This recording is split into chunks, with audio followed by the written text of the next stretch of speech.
Sabe quando a gente abre o Novo Testamento e encontra 4 histórias sobre Jesus? Mateus, Marcos, Lucas e João?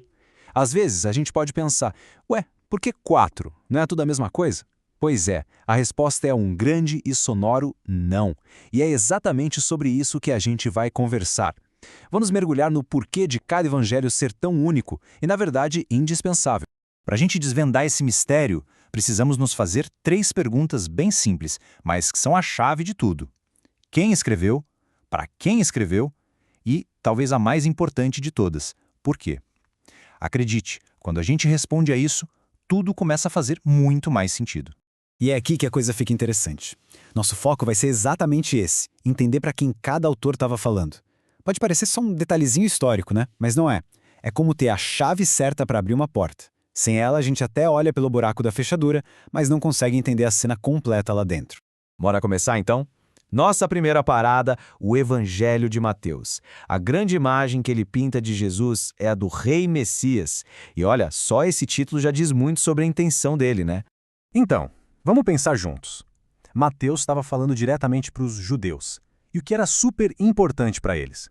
As escrituras, as profecias.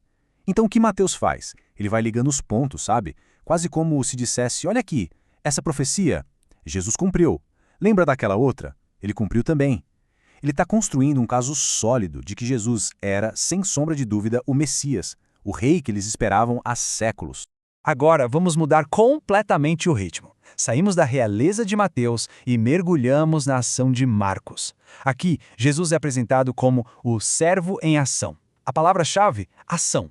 O público aqui era outro. Marcos estava de olho nos romanos. E os romanos, bom, eles eram práticos, queriam ver as coisas acontecendo. Não adiantava muita conversa, eles queriam resultados. Por isso o evangelho de Marcos é tão corrido, direto ao ponto. A palavra imediatamente aparece o tempo todo. Ele mostra um Jesus que não para, que age, um servo que resolve, que faz acontecer. Beleza. Agora a gente respira fundo e muda o tom de novo. Chegamos em Lucas, e com ele a gente encontra o Salvador compassivo.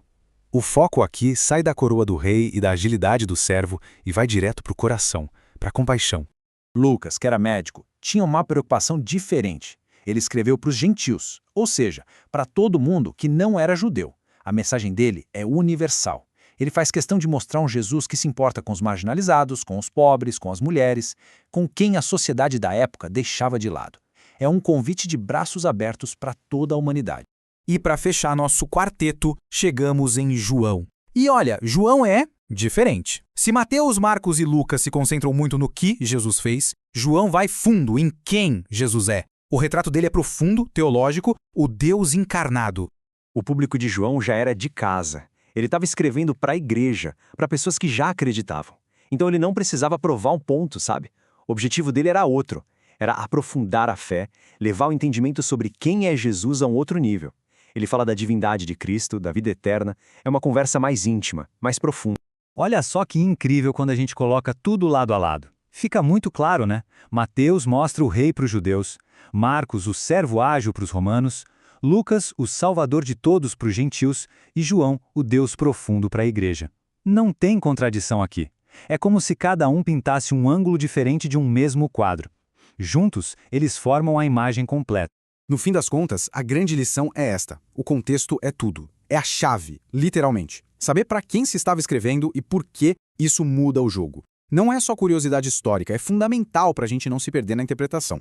É por isso que essa frase é tão poderosa. Conhecer o destinatário evita interpretações rasas e distorcidas. Porque sem esse contexto, a gente corre um risco enorme de pegar uma parte, tirar do lugar e acabar com uma ideia que não tem nada a ver com a original.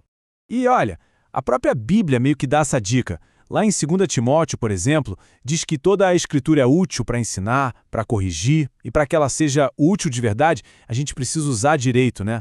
O primeiro passo para isso é entender o contexto em que ela foi escrita. E no final a gente percebe uma coisa fantástica. Não são 4 histórias brigando entre si. São 4 retratos que se completam. Pensa num diamante, sabe? Cada lado que você olha, ele brilha de um jeito diferente, revela uma nova face. É exatamente isso que os evangelhos fazem com a imagem de Cristo. Isso tudo leva a gente a uma última pergunta. Uma para a gente pensar mesmo. De todos esses retratos, o rei, o servo, o salvador, o Deus encarnado, qual deles parece falar mais alto para o mundo em que a gente vive hoje? Fica aí a reflexão.